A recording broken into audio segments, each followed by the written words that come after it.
बिस्मिल्लाहिर्रहमानिर्रहीम। अब हम अपने जो है लेक्चर को आगे बढ़ाते हैं। तो कंसंट्रेशन ऑफ एक्सक्रीटरी प्रोडक्ट किस तरह होती है हमारे पास मैमल्स में और दूसरे जो है हमारे पास ह्यूमन्स में। ह्यूमन जो कि टर्शियल ऑर्गेनिक कंपाउंड है और वाटर की कमी की वजह से जब इसको वाटर को कंजर्व करना पड़ता है और कंजर्व करना पड़ता है तो ज़्यादातर ये वाटर अपना रीअब्जर्व कर लेता है और यूरिन जो है कंसनट्रेटेड फॉर्म में जाता है आगे बॉडी से बाहर। तो इसके लिए हमारे पास दो मैकेनिज़्म होते हैं बुनियादी तौर पर, काउंटर करंट और हार्मोनल मैकेनिज़्म होता है। मतलब बॉडी की होमियोस्टेसिस का बुनियादी मकसद क्या होता है कि अंदरूनी जो है हमारे पास चीज़ें उनको नॉर्मलाइज रखना। अगर हमारे पास एक्सेस अमाउंट ऑफ वाटर है तो फिल्ट्रेशन क्या होगी, वाटर की दोबारा फिल्ट्रेशन जो हुई है उसकी फिल्ट्रेशन के बाद उसकी रीअब्जॉर्प्शन क्या होगी, कम होगी और ज़्यादा वाटर हमारे पास रिलीज़ होगा यूरिन की फॉर्म में। तो अगर हाइपोटोनिक इन्वायरमेंट है तो बिल्कुल ही डाइल्यूट यूरिन हमारे पास पैदा होगा। और अगर हम बात करें मैमर की किडनी की, तो मैमर की किडनी में वाटर क्योंकि बाहर जो है हाइपोटोनिक इन्वायरमेंट नहीं होता, वाटर को कंजर्व करना होता है, तो वो जो फिल्ट्रेशन होती है उसका 99.5% जो है हमारे पास उसको रिजर्व कर दिया जाता है और 0.5% को ही हमारे पास क्या किया जाता है, आगे जो है यूरिन की फॉर्म में उसको रिलीज़ किया जाता है। तो इस तरह जब वाटर निकल जाता है दूसरे सल्यूट और नाइट्रोजीनियस ऑर्गेनिक कंपाउंड ही ज़्यादा रह जाते हैं तो वो कंसनट्रेटेड हो जाता है। तो ये दो मैकेनिज़्म हैं बुनियादी तौर पर जिसकी वजह से क्या होता है, ये कंसनट्रेटेड होता है। और यूँ यूँ हमारे पास मेडोला से हमारे पास कार्टेक्स से मेडोला की तरफ हम मूव करें तो कार्टेक्स वाले जो पोर्शन होता है वो कम कंसनट्रेटेड होता है और यूँ यूँ मेडोला की तरफ जाएँ तो ज़्यादा कंसनट्रेशन आती जाती है यूरिन में और पेल्विस तक पहुँचते हुए वो मैक्सिमम जो है उसकी आ जाती है कंसनट्रेशन। तो ये काउंटर करंट मल्टीप्लायर की वजह से होता है। तो इसमें क्या होता है, वाटर जब लूप ऑफ हैंडले जो डिसेंडिंग लूप ऑफ हैंडले होती है उससे हमारे पास जो है ऑस्मोसिस के ज़रिए से वाटर की क्या होती है, आउटफ्लो ऑफ वाटर। ये फिल्ट्रेट जो आ रहा होता है वो लूप ऑफ हैंडले से वो क्या होता है, उससे वाटर निकलता है और किडनी की तरफ दोबारा वापस जो है वाटर जाता है, रीअब्जॉर्ब होता है। आगे जब असेंडिंग लूप ऑफ हैंडले के बाद जब डिसेंडिंग लूप ऑफ हैंडले होती है, डिसेंड के बाद जब असेंडिंग लूप ऑफ हैंडले होती है तो इस वक्त जो है ना वाटर की आउटफ्लो नहीं होती, लेकिन जो है ना तो एक्टिवली जो किया जाता है, एक्टिवली सोडियम आयंस जो है ना उनको दोबारा किडनी के अंदर किडनी के इंटरस्टिशियल फ्लूइड में क्या किया जाता है, एक्टिवली ट्रांसपोर्ट किया जाता है ताकि इसकी जो है ना हाई कंसंट्रेशन जो है ना यूरिन की हम रख सकें। तो इस तरह एक तो सोडियम वगैरह जो है ना वो एक्टिवली ट्रांसपोर्ट होके किडनी ट्यूब्यूल्स में के अंदर और बाहर, तो इसकी वजह से होता है। और बाकी जो लूप ऑफ हैंडले जब डिसेंड कर रही होती है तो उस वक्त जो है उस से वाटर जो है ना वो उससे रिलीज़ होता है। तो इस तरीके से काउंटर करंट मल्टीप्लायर होता है जिसके नतीजे में हमारे पास क्या होता है, वो कंसनट्रेटेड यूरिन पैदा हो जाता है।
एक्सेप्ट है।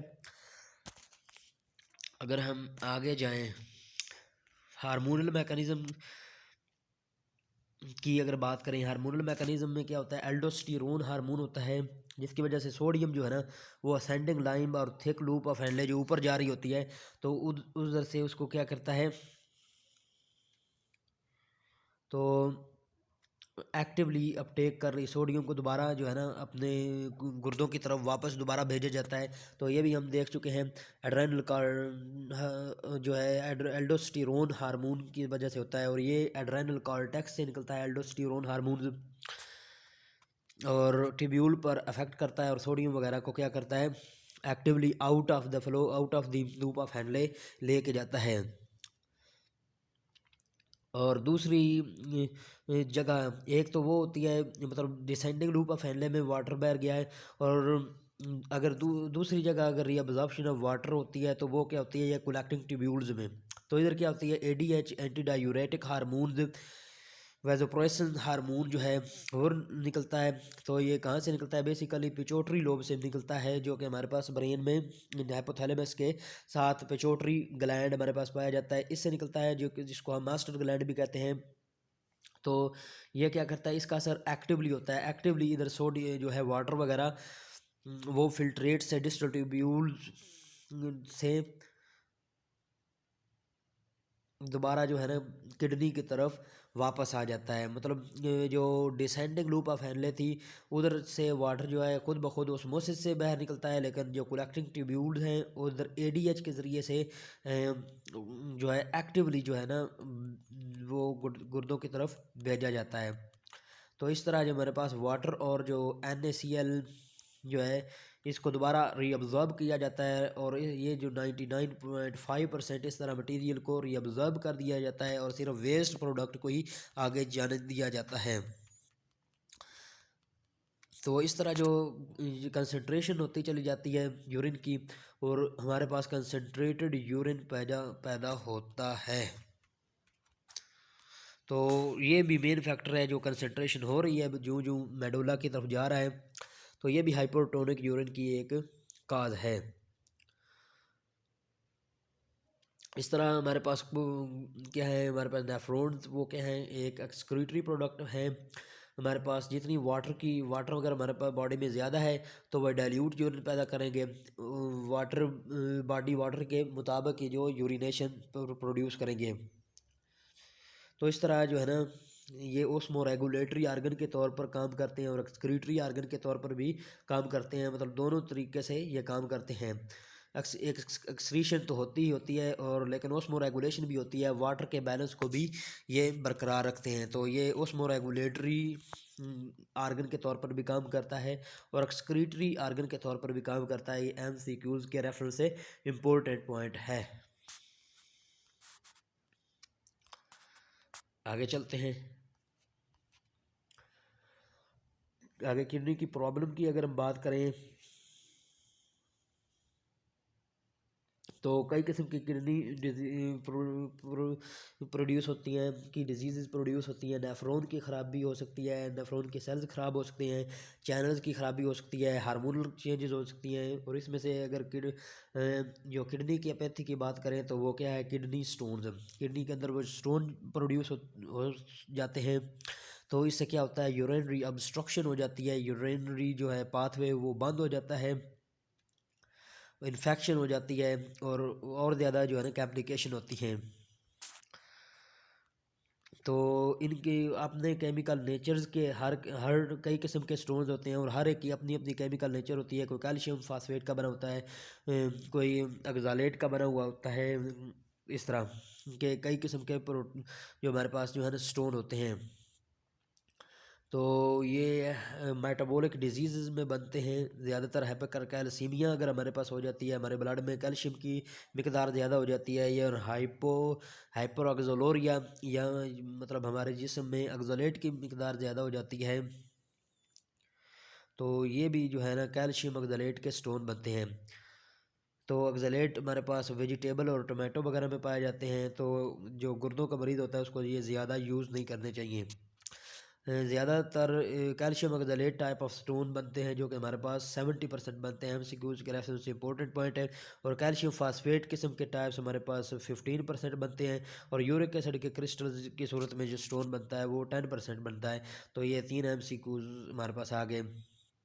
तो ये किस तरह होता है, जो साल्ट होते हैं, यूरिक एसिड वगैरह होता है, हाइपर ऑक्जेलेरिया ऑक्जेलेट के, तो ये जो है ना कंसनट्रेटेड होते होते रहते हैं और आखिरकार जो है ना स्टोन की शक्ल अख्तियार कर लेते हैं और ऑब्स्ट्रक्ट कर लेते हैं। ये गुर्दों में स्टोन दिखाए गए हैं। अगर हम आगे बात करें लिथोट्रिप्सी की, तो कई किस्म से सर्जरी से भी रिमूव होते हैं स्टोन, लेकिन नॉन सर्जिकल रिमूवल जो होता है उसको हम जो है ना लिथोट्रिप्सी कहते हैं। मतलब शॉक वेव्स को जो है ना बॉडी के अंदर इसमें गुजारा जाता है और वो रेत की तरह हो जाती है। तो उसके बाद फिर वो यूरिन के साथ बाहर आ जाती हैं बॉडी से, ये सारी स्टोन्स वगैरह। रेनियल फेलियर में क्या होता है कि गुर्दे जो है ना डिस्ट्रॉय होते रहते हैं पैथोलॉजिकल कंडीशन से, किसी बीमारी की वजह से या केमिकल नेचर की वजह से। तो ग्लोमेरुलर पार्ट जिसमें फिल्ट्रेशन होती है वो डैमेज हो सकता है, या फिर अब्जॉर्प्शन के कोलेक्टिंग ट्यूब्यूल्स, प्रॉक्सिमल कन्वोल्यूटिव ट्यूब्यूल जहाँ पे अब्जॉर्प्शन होती है, लूप ऑफ हैनले या कोलेक्टिंग ट्यूब्यूल्स होती है, उसके भी डिफेक्ट आ सकते हैं। तो जिसकी वजह से हमारे पास यूरिया में प्लाज्मा लेवल ज़्यादा हो जाता है, आप सॉरी प्लाज्मा में यूरिया लेवल ज़्यादा हो जाता है। तो और दूसरे नाइट्रोजीनियस वेस्ट हमारी बॉडी से रिमूव ही नहीं होते हैं, ब्लड के अंदर ही रहते हैं। तो ब्लड प्रेशर और दूसरी जो है ना अनीमिया की किस्म की बीमारियों का सबब बनते हैं। डायलिसिस क्या होता है कि जब गुर्दे हमारा काम करना छोड़ जाते हैं तो मसनूई तरीके से हमारे पास जो किडनी होती है उसके काम करने के लिए हमारे डायलिसिस करते हैं, जिसमें डायलिसिस फ्लूइड में गुजारा जाता है। इसमें हीमोडायलिसिस और पेरिटोनियल डायलिसिस शामिल है। डायलिसिस की अगर टाइप की बात करें तो ये दो टाइप से भी इम्पोर्टेंट है। हीमोडायलिसिस में क्या होती है, डायलाइज़र मशीन से गुजारा जाता है जिस्म का सारे बंदे का ब्लड, और ब्लड में से जो ब्लड इसके दो टाइप होती हैं, इसके पोर्शन, एक में से ब्लड गुजरता है और दूसरे में से डायलाइज़र फ्लूइड होता है, और दोनों एक मेम्ब्रेन के ज़रिए से, सेमी परमिएबल मेम्ब्रेन के ज़रिए से अलग होते हैं। मतलब इधर हमारे पास अगर ब्लड है तो इधर हमारे पास डायलिसिस फ्लूइड होगा, तो ये सेमी परमिएबल मेम्ब्रेन होगी इनके दरमियान, और इनमें से जो वेस्ट होंगे ब्लड में से डायलिसिस में आ जाएंगे, फिर उसको दोबारा बॉडी के अंदर भेजा जाएगा। ये ह्यूमन की बॉडी है तो इसको दोबारा जो है ना बॉडी के अंदर भेज दिया जाएगा। इस तरह वो खालस होके दोबारा जो है ना साफ़ सुथरा ब्लड जो है वो जिस्म में मुंतकिल किया जाता है, और ये उसी तरह तरीके से काम करता है जिस तरीके से किडनी काम करता है। आगे पेरिटोनियल कैविटी, पेरिटोनियल डायलिसिस में पेरिटोनियल कैविटी जिसमें एपिथेलियम होती है जिसको पेरिटोनियम कहते हैं, उधर में कथीटर के ज़रिए से डायलिसिस फ्लूइड उसमें डाला जाता है, और जो वेस्ट प्रोडक्ट होते हैं वो डायलाइज़र फ्लूइड में आते हैं। लेकिन ये सीवर एक दिन में कई बार हमारे पास करना पड़ता है, और वो भी तकरीबन हीमोडायलिसिस भी हफ्ते में 2-3 बार करवानी पड़ती है। तो ये किडनी मशीन की तरह काम करता है, और उसी तरह ही उससे जो है हमारे पास जो वेस्ट प्रोडक्ट है वो अलग करता है, और ये बार बार की जाती है, और आखिरकार गुर्दे जब बिल्कुल ही बेकार हो जाते हैं तो उनकी किडनी ट्रांसप्लांट की जाती है। और जब बिल्कुल ही बेकार हो जाते हैं गुर्दे, high degree of renal failure, तो उसको यूरीमिया भी हम कहते हैं, और एंड स्टेज रेनल डिजीज़ भी कहते हैं। ये भी एमसीक्यूज़ के रेफरेंस से इंपॉर्टेंट पॉइंट है। तो उस वक्त हमारे पास डायलिसिस नहीं होती, उस वक्त हम मैचिंग जो है डोनर लेते हैं, ब्लड ग्रुप का ख्याल रखते हैं, और उसको की क्या करते हैं हम ट्रांसप्लांटेशन।